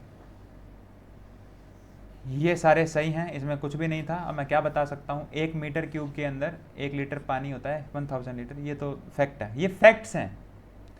1 मेट्रिक टन में 1000 किलो होता है और 1 हेक्टेयर में, 1 हेक्टेयर जो होता है वो 100 × 100 का जो बनता है ना। मैं आपको ये बताता हूँ ये कैसे होता है। 1 मीटर क्यूब से मेरा मतलब क्या है, देखो कोई भी टैंक होता है वो 3D शेप का होता है, आपको पता है। आप जिस रूम में बैठे वो 3D शेप का है। तो इस कमरे की अगर जो फ्लोर है वो भी 1 मीटर चौड़ा है, इसकी हाइट है वो भी 1 मीटर चौड़ी है, और जो विड्थ है इसकी दीवारों की वो भी 1 मीटर है। तो इसको बोलते हैं 1 मीटर क्यूब, 1 × 1 × 1। ठीक है, क्या लेंथ, विड्थ और हाइट जब तीनों एक बराबर होती है, 1-1 मीटर होती है, तो 1 मीटर क्यूब बन जाता है। ठीक है, तो ऐसे रूम में कितना पानी आ जाएगा, 1000 लीटर पानी आता है। 1 मीटर क्यूब किसके बराबर होता है, 1000 लीटर के बराबर है। फैक्ट है ये इसको कुछ समझाने वाला नहीं है। मैट्रिक टन, 1 टन में क्या होते हैं, 1 टन में 10 क्विंटल होते हैं। 1 टन में देसी भाषा में बताऊं तो 10 क्विंटल होते हैं। अब क्विंटल आई डोंट नो कि अगर वो कुछ ऐसा कोई यूज़ होती है कि नहीं होती, वाइडली मेरे को नहीं पता। मेरे ख्याल से क्विंटल कहीं यूज़ नहीं होता, अपने यहीं यूज़ होता है लोकल लैंग्वेज के अंदर। बाकी मेरे ख्याल से कहीं पे पैरामीटर्स में क्विंटल बहुत कम यूज़ होता होगा। 1 टन जो है वो 10 क्विंटल होता है, तो 1 क्विंटल में 100 किलो होते हैं ना, 1 क्विंटल में 100 किलो होते हैं, तो 1000 किलो हो जाता है, ठीक है। 1 मेट्रिक टन 1000 की जो किलो होता है। और 1 हेक्टेयर, हेक्टेयर बोलते हैं 100 × 100 मीटर को। जब आपके पास ऐसी ज़मीन हो जिसका 100 मीटर और 100 मीटर लेंथ और 100 मीटर विड्थ हो, आपकी ज़मीन जो आपके पास है, अगर वो 100 मीटर की लेंथ और 100 मीटर उसकी विड्थ है, तो आपका उसको 1 हेक्टेयर बोलेंगे। तो ये तीनों ही सही थे, ठीक है। ये फैक्चुअल क्वेश्चन था। क्या कहता है, मान लिया जी, क्या कह रहा है, x एक 2 अंकीय संख्या है। x जो है वो एक नंबर है 2 डिजिट का, a और मान ले ए बी, मान ले ए बी। y एक अदर 2 डिजिट नंबर है जो फॉर्म हुआ है इंटरचेंज करके, मतलब ऐसे करके, पहले अगर 31 था तो अब 13 हो गया, मतलब आगे पीछे कर दिया डिजिट को, ठीक है, इंटरचेंज कर दिया। समझ में आ गई बात? चलिए, तो x प्लस वाई जो है वो एक क्या है, if x plus Y is the greatest 2 digit number, x plus Y जो है वो ग्रेटेस्ट 2 डिजिट नंबर है। ग्रेटेस्ट, सबसे बड़ा 2 डिजिट नंबर। सबसे बड़ा 2 डिजिट नंबर क्या होता है बताओ? If x plus Y is the greatest 2 digit number, x plus क्या होता है बताओ? 99। ग्रेटेस्ट 2 डिजिट नंबर क्या होता है? 99 ही होता है, ठीक है। Then what is the number of possible values? अब मैं आपको यहाँ पे थोड़ा एक 99 को ज़रूरी नहीं होता, मैं आपको बताता हूँ कि इसका कंसेप्ट क्या है। देखो, जब भी आप कोई भी नंबर ले लीजिए, कोई भी x y z कोई भी नंबर, सपोज कीजिए मैंने 21 ले लिया, तो इसको पलट कर क्या बनेगा? पलट कर इसको 12 बनेगा। इसको अगर आप ऐड करेंगे और इसको जब आप माइनस करेंगे, हमेशा ध्यान रखना जब भी आप किसी डिजिट्स को पलट कर एक नंबर बनाते हो तो उसका सम जो है वो हमेशा 11 से डिविजिबल होता है, और जो इसका डिफरेंस होता है वो हमेशा 9 से डिविजिबल। कोई भी नंबर ले लीजिए, मैं कहता हूँ कोई भी नंबर ले लीजिए, आप मुझे नंबर बताइए, मैं आपको लिख के बताता हूँ। 24 और 42 ले लीजिए, तो इसको अगर ऐड करोगे तो कितना आएगा? 66। इसको जब माइनस करोगे तो कितना आएगा? 18। 66 में 11 का डिविजिबल जाता है ना, 11 का डिवाइड है, 18 में 9 का डिवाइड जाता है। तो आप हमेशा ध्यान रखिएगा कि जब भी आप ऐसा करो तो आपको ध्यान देना चाहिए कि जो इसका सम होता है, जब भी ऐसी कंडीशन हो तो सम जो होता है वो 11 से डिविजिबल होता है, और जो इसका डिफरेंस होता है वो 9 से डिविजिबल होता है। अब आपको पेपर में ये बात पता हो नहीं हो वो कोई ज़रूरी नहीं है, आप और भी तरीक़ों से कर सकते थे इस क्वेश्चन। तो सम 11 से डिविजिबल है और डिफरेंस हमेशा होगा, ये फैक्ट है। चलिए, तो वो क्या कह रहा है? वो ये कह रहा है कि जो x प्लस वाई है ना, जो क्या है, जो x प्लस वाई है वो एक 2 डिजिट का नंबर है जो कि सबसे बड़ा नंबर है। तो मैंने क्या कहा, ऐसे दो संख्याओं का जो सम होता है वो हमेशा 11 से डिविजिबल होता है। सम जो होता है, योग जो होता है, वो हमेशा क्या होता है बच्चे?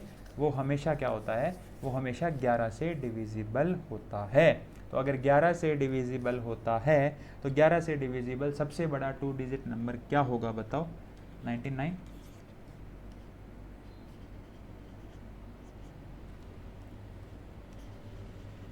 ग्रेटेस्ट 2 डिजिट नंबर क्या हो जाएगा आपका? जो 11 से डिविजिबल हो, 4 ऑब्वियस 99 होता है। अगर वो कहता 16 से अगर हमारा फैक्ट कहता कि 16 से डिविजिबल होता है तो फिर 96 होता। आप 99 ऐसे नहीं मान लेना, ठीक है, लेकिन 99 होगा यहाँ पे। क्यों? 11 से डिविजिबल होता है, इसलिए। इतनी बात क्लियर हो गई? इतनी बात क्लियर हो गई आपकी? चलिए ठीक है। अब अगली बात क्या है? देखो, अगली बात ये है कि ये नंबर कैसे बनेंगे, ये नंबर कैसे बनते हैं। आप ये देखो, x कोई नंबर है 10a प्लस बी, y कोई नंबर है 10b प्लस a। अब अगर कोई बिल्कुल ही नया है तो उसको ये पता ही नहीं होगा, मैं आपको बता देता हूँ। बिल्कुल ही नया होगा उसको नहीं पता होगा कि ये मैंने क्या कर दिया। अगर मैंने लिखा 32, तो 32 कैसे बनता है पता है आपको? 30 प्लस 2 से। मैंने लिखा 43, पता है कैसे बनता है? 40 प्लस 3 से। मैंने लिखा 97, पता है कैसे बनता है? 90 प्लस 7 से। यानी कि होता क्या है एक्चुअल के अंदर, ये होगी यूनिट डिजिट मल्टीप्लाई विद 1, ये होगी 10 डिजिट मल्टीप्लाई विद 10, है ना। जैसे कि 132 कैसे बनेगा? 100 प्लस 30 प्लस 2 से, तो ये यूनिट डिजिट 1 से मल्टीप्लाई हो जाएगी, ये वाली टेंस डिजिट 10 से मल्टीप्लाई हो जाएगी, ये 100 पे है तो 100 से मल्टीप्लाई हो जाएगी। आप याद करो, पहला बिल्कुल पहला मेरा चैप्टर देखना, बिल्कुल पहले वीडियो पहली या दूसरी, उसमें आपको कहीं ना कि प्लेस वैल्यू दिखाई होगी मैंने, प्लेस वैल्यू और फेस वैल्यू। प्लेस वैल्यू में आपको मैंने ज़रूर बता रखा होगा वहाँ पे, ठीक है। तो एक इस तरीके से आते हैं, वही मैंने सेम कंसेप्ट यहाँ पे लगाया कि नंबर कैसे बनेगा। ए बी है तो ए बी है तो बी को 1 से मल्टीप्लाई किया और ए को 10 से मल्टीप्लाई किया, उसी तरीके से ए को 1 से मल्टीप्लाई किया और बी को 10 से मल्टीप्लाई किया। इन दोनों नंबर को ऐड करोगे तो कितना आएगा 99, क्योंकि वो कह रहा है कि ग्रेटेस्ट नंबर आता है जो कि 99 है। 10a और a 11a, 10b और b 11b is equal to 99। तो a प्लस b कितना आ जाएगा 9 आ जाएगा। a प्लस b कितना आ जाएगा, a प्लस b 9 आ जाएगा। a और b क्या थे, डिजिट थे। a और b क्या थे, डिजिट थे, ठीक है। a और b क्या है, a और b मेरे डिजिट हैं। तो ऐसे कितने पॉसिबल वैल्यूज हैं कि a प्लस b को जोड़कर 9 बनता हो। 1 प्लस 8 को जोड़कर बनता है, 2 प्लस 7 को जोड़कर बनता है, 3 प्लस 6 को जोड़कर बनता है और 4 प्लस 5 को जोड़कर बनता है, ठीक है।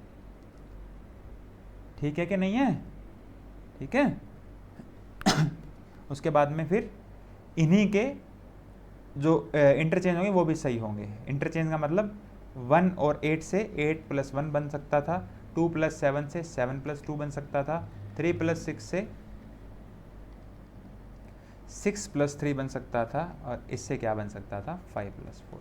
कहने का मतलब मेरा क्या है, 18, 81, 27, 72, 36, 63, 45 और 54, ये इतने नंबर हैं जो आपके सही आंसर होंगे। तो आपका आंसर कितना आ जाएगा 8 ऐसी संख्याएं हैं जिनको अगर आप इंटरचेंज करके नंबर बनाओगे और ऐड करोगे तो वैल्यू मैक्सिमम आएगी। सारे ऐड करके देख लो, चाहे सबका सम जो आएगा वो 99 आएगा। सभी नंबर ले लीजिए, सबका सम देख लीजिए, 27, 72, 99, 18, 81, 99, 36, 63, 99, 45, 54, 99, सबका 99 आएगा, ठीक है। क्या कहता है भाई, ये कह रहा है, क्या कह रहा है ये, हाँ वो कह रहा है कि 6 बॉयज़ बराबर हैं, 7 वुमेन के बराबर हैं, 3 मेन के बराबर हैं। नहीं नहीं नहीं नहीं नहीं नहीं नहीं नहीं नहीं नहीं नहीं नहीं, गर्ल्स के 6 बॉय बराबर हैं 7 गर्ल्स के, फिर 3 मेन के और 4 वुमेन के। ये सारे वेट बराबर है ना। 6 बॉयज़ का वेट, 7 गर्ल्स का वेट, 3 मेंस का वेट और 4 वुमेन का वेट, ये बराबर हैं भाई आपस में, ठीक है। बराबर अगर हैं तो आपको क्या करना चाहिए, यहाँ पे अगर बराबर है तो आपको क्या करना चाहिए, आप इसको रेशियो निकाल लीजिए। किसका, boys ratio, girls ratio, man ratio, women का। अब अगर कोई मेरे से पढ़ा हुआ है तो उसको मैंने बताया होगा इस तरीके से कि जो रेशियो निकाल रहे हो, जैसे मैन का निकाल रहे हो इसको, सॉरी बॉयज़ का निकाल रहे हो इसको छोड़ दो, बाकी सारे मल्टीप्लाई कर दो, 7 × 3 × 4, ठीक है। अगर गर्ल्स का निकाल रहे हो, गर्ल्स को छोड़ दो, बाकी सारे मल्टीप्लाई कर दो, 6 × 3 × 4, ओके जी। उसके बाद अगर मैन का निकाल रहे हो तो मैन को छोड़ दो, बाकी सारे मल्टीप्लाई कर दो, 6 × 7 × 4, और उसी तरीके से आपका क्या हो जाएगा भाई, क्या हो जाएगा, इसको छोड़ दो, 6 × 7 × 3, ये आपका इस तरीके से हो जाएगा, ठीक है। रेशियो कितना आ जाएगा बताओ, 7 × 21 = 84, 6 × 18 = 72, 7 × 42 168, और ये कितना आ जाएगा 6 × 7 = 42, 42 × 3 = 126। 2 के टेबल पे काट लीजिए, 4 पे नहीं कटेगा, 2 पे कट जाएगा, 6 पे कट जाएगा मेरे ख्याल से, 6 पे कट जाएगा। 6 के टेबल पे गया, कितना आ गया ये 14, 6 के टेबल पे गया 12, 6 के टेबल पे गया 28, और 6 के टेबल पे गया 21 आ गया। क्या पूछ रहा है वो, वो कह रहा है कि अगर महिलाओं का वेट 63 है, मतलब विमेन का weight, women women women women, यानी कि 21 रेशियो की वैल्यू अगर 63 है, तो बालकों का, बॉयज़ का कितना है 14, तो 14 रेशियो की वैल्यू कितनी हो जाएगी? तो 63 जो है वो 21 की वैल्यू है, तो एक की वैल्यू 3 हो गई, तो 3 हो गई, तो 14 इंटू 3 42 हो जाएगी। आपका आंसर कितना आ जाएगा? 42। कुछ नहीं, रेशियो निकालना था, बस इक्वल दे रखा था और आपको रेशियो निकालना था। अगर आपको ये निकालना नहीं आता, मैं आपको दूसरा तरीका बता दूँ आपको कि जर पेपर में हम तो पढ़ के थोड़ी गए थे, दूसरा तरीका भी है मेरे पास, बहाने मत मारा करो। दूसरा तरीका क्या है? 6 boys are equal to 7 girls, तो बॉयज़ और गर्ल्स का रेशियो कितना आ गया? 7:6। ये तो पता है ना कैसे होगा? अरे भाई गर्ल्स को इधर ले आओ नीचे, तो बॉयज़ के नीचे गर्ल्स आ जाएंगे इधर, तो 7:6 आएगा कि नहीं आएगा ये? ठीक है, ये इस तरीके से आता है, या मैं ये रटवा देता हूँ कि ये उल्टा हो जाता है। ठीक है, जैसे बी के साथ 6 था तो ये सामने चला जाएगा ये। ठीक है, ये गर्ल्स का रेशियो हो जाएगा। उसी तरीके से ये दोनों उठा लिए, अब अगले दोनों उठाओ। 7 गर्ल्स का जो वेट है वो 3 मेन के बराबर है, तो गर्ल्स और मेन के वेट का रेशियो कितना आ जाएगा? 3:7। उसी तरीके से 3 मेन का जो वेट है वो 4 वीमेन के बराबर है, तो मेन और वुमेन का वेट कितना आ जाएगा? 4:3 आ जाएगा। अब आपको वो तरीका याद है ना, कौन से वाला? वही वाला तरीका, मल्टीप्लाई करने वाला। मल्टीप्लाई करवा लो इसको। 7 तिया 21 चौका 84, 6 तिया 18 चौका 72, 6 सत्ता 42 चौका 168, 6 सत्ता 42 तिया 126। सेम रेशियो आएगा। अरे भाई A ratio B ratio C ratio D दे रखा है, तो A ratio B ratio C ratio D तो निकालना पड़ेगा ना, बस निकाल लेना फिर वहाँ से। मैं निकाल के दे भी दिया, तो सेम रेशियो आ गया। अब रेशियो को अप्लाई कर दीजिए, 6 के टेबल पे काट दीजिए, 6 के टेबल पे काटोगे तो कितना आ रहा था? जो भी आ रहा था देख लो ये। ठीक है, उसने क्या दे रखा है? वुमेन का वेट 63, मतलब 21 रेशियो की वैल्यू 63 दे रखी है, तो 1 रेशियो की वैल्यू 3 आ गई। पूछा किसका है? बॉयज़ का मतलब 14 का, तो 14 को 3 से मल्टीप्लाई कर दो, 42 विल बी और आंसर आ जाएगा आपका। चलिए जी, ये रीजनिंग का क्वेश्चन है, ये भी रीजनिंग का क्वेश्चन है। मान लेते हैं जी, P Q R and S be distinct positive integer, P Q R S integer हैं, वो भी डिस्टिंक्ट हैं। उसमें भी क्या कह रहा है वो? उसमें वो ये कह रहा है पी और क्यू जो है वो ऑड हैं, पी और क्यू जो है वो ऑड हैं, आर और एस जो है वो इवन हैं। पी और क्यू जो है वो ऑड हैं, आर और एस जो है वो इवन हैं। चलिए कोई बात नहीं, मान लिया। अब क्या कहता है वो? अब वो ये कहता है कि आगे उसने कुछ स्टेटमेंट दी हैं। ठीक है, आपको ध्यान ना, ऑड में से ऑड घटेगा तो क्या आएगा, इवन में से इवन घटेगा तो क्या आएगा? मैं बता देता हूँ। ऑड में से जब भी आप ऑड घटाओगे या जोड़ोगे तो हमेशा इवन नंबर आएगा। इवन में हमेशा जब आप इवन नंबर घटाओगे या जोड़ोगे तो भी इवन ही आएगा। और इवन और ऑड में से जब भी आप कुछ घटाओगे चाहे जोड़ोगे तो ऑड ही आएगा। ये 3 कंडीशन याद रखना हमेशा। ऑड में से ऑड चाहे जोड़ दो चाहे घटा दो इवन बन जाता है, इवन में से इवन चाहे जोड़ दो चाहे घटा दो इवन ही रहता है। इवन और ऑड जो होते हैं, इवन और ऑड मिलकर जो बना देते हैं वो काम खराब हो जाता है, वो हो जाता है फिर एक ऑड नंबर आ जाता है। क्लियर है? ओके, चलिए अब स्टेटमेंट लिखते हैं हमने। ठीक है, पहले अपने फटाफट लिख लें, स्टेटमेंट लिख लेते हैं ना। पहली जो थी वो p माइनस आर की स्क्वायर q इंटू एस, दूसरी जो है वो है q माइनस एस q की स्क्वायर s, तीसरी जो है वो q प्लस आर की स्क्वायर p प्लस s को मल्टीप्लाई करवा दो। ठीक है, चलिए p और r क्या है बताओ, यहाँ शुरू करते हैं। p क्या है? ऑड, ऑड माइनस आर क्या है, इवन। ऑड और इवन का स्क्वायर इनटू में क्यू क्या है, क्यू एक ऑड है, एस क्या है, एक इवन है।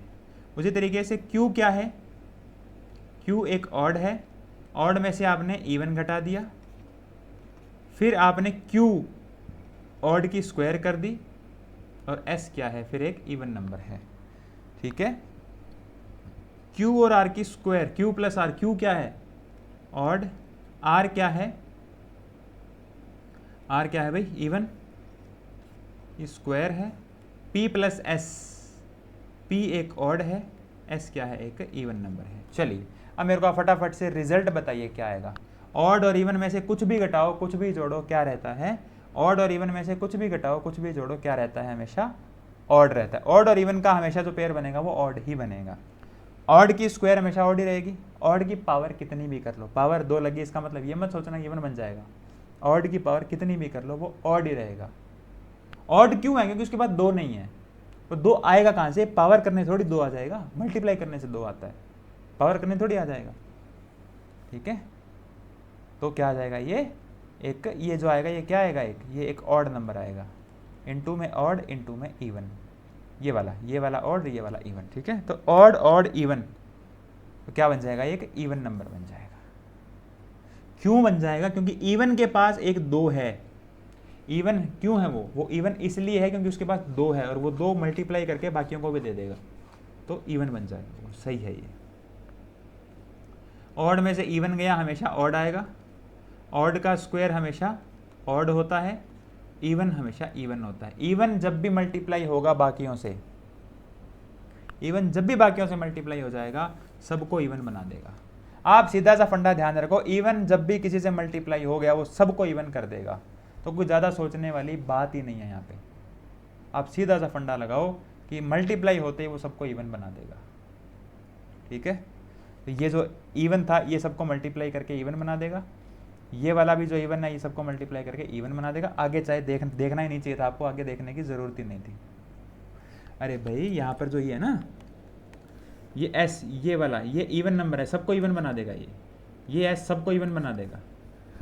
मल्टीप्लाई करो, मल्टीप्लाई करते सारे इवन बन जाएंगे, यहाँ दिक्कत आएगी। अब देखो ऑड और इवन की स्क्वायर कर लो तो ऑड ही आएगी, ऑड और इवन ऑड ही रहता है। मैंने क्या कहा, ऑड और इवन ऑड ही रहता है हमेशा, और ऑड आपस में मल्टीप्लाई होंगे तो ऑड ही रहेंगे। समझ में आ रही बात? ऑड और ऑड को आप जब भी मल्टीप्लाई करेंगे तो ऑड ही रहेगा। किसी के समझ में नहीं आ रही है तो मैं थोड़ा सा और ब्रीफ में समझा देता हूँ इसको, आप समझने की कोशिश करो मेरी। इवन नंबर कभी भी किसी से मल्टीप्लाई कर दो वो इवन बन जाएगा, चाहे ऑड से कर दो चाहे इवन से कर दो। ऐसा क्यों होता है, क्योंकि इवन के पास 2 होता है, वो 2 मल्टीप्लाई सब में हो जाएगा तो सबको इवन बना देगा वो। चाहे आप 13 को 2 से मल्टीप्लाई करो 26 नहीं बन जाएगा, 7 को 2 से मल्टीप्लाई करो 14 नहीं बन जाएगा, तो इवन बना देता है। ऑड और ऑड आपस में क्या करेंगे, कुछ भी नहीं कर पाएंगे। ऑड और ऑड तो ऑड ही रहेंगे, 2 कहाँ से लाएंगे, ऑड और ऑड गुणा करके 2 कहाँ से लाएंगे, 2 है ही नहीं उनके पास, तो वो ऑड ही रहेंगे। ठीक है, वही चीज़ यहाँ पे है, तो ये भी सही है। तो तीनों सही हैं मेरे हिसाब से, क्या सही है, 1 2 3 तीनों सही हैं। ये आपका आ गया एक इसका क्वेश्चन रीजनिंग का। चलिए अब ये 40 क्वेश्चन, मतलब आधा पेपर मैंने आपको सॉल्व करवा दिया है, 40 क्वेश्चंस आपके सॉल्व हो चुके हैं। ठीक है, काफ़ी बड़ी वीडियो बन गई है, तो 40 क्वेश्चंस आपके सॉल्व हो गए। 40 क्वेश्चन के हिसाब से आप आधा पेपर सॉल्व हो गया। ठीक है, इसमें से अपनों ने मैथ पढ़ लिया, बाकी आधा आपको नेक्स्ट पार्ट में मिल जाएगा, दूसरा पार्ट भी आपको थोड़ी देर में मिल जाएगा या शाम तक मिल जाएगा। ठीक है, तब तक अपना ख्याल रखिए, धन्यवाद।